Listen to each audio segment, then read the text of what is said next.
مين أفضل مهاجم في الألفية الحديثة؟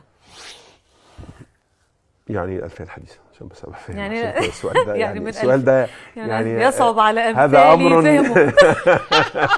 لا لا لا أيوه بصوت عادل إمام، هذا حق بصوت يراد لا سلطان حبيب هذا حق قلبي ده سعيد هذا صالح. حق يراد به باطل. لا خدي بالك. والنبي أبدا.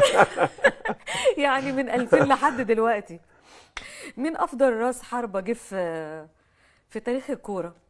في الأواخر يعني في الألفية بقى كده مش في التاريخ الألفية. يعني على سبيل في لعيبه كتير على فكره. لا اختار لي واحد بس. لا مش واحد، مش هينفع اقول واحد يعني. طب قول لي بس واحد. لا بس لا في ممكن 3 4 حلوين يعني. يعني احمد بلال. تمام. عماد متعب رقم واحد. عماد احمد متعب. بلال. عماد متعب. متواضع طبعا جدا.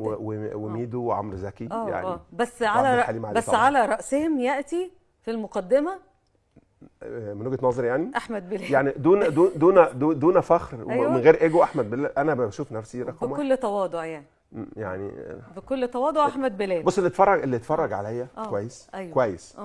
لان خد بالك برضو يعني انا السوشيال ميديا الاخيره يعني انا ما حضرتهاش قوي.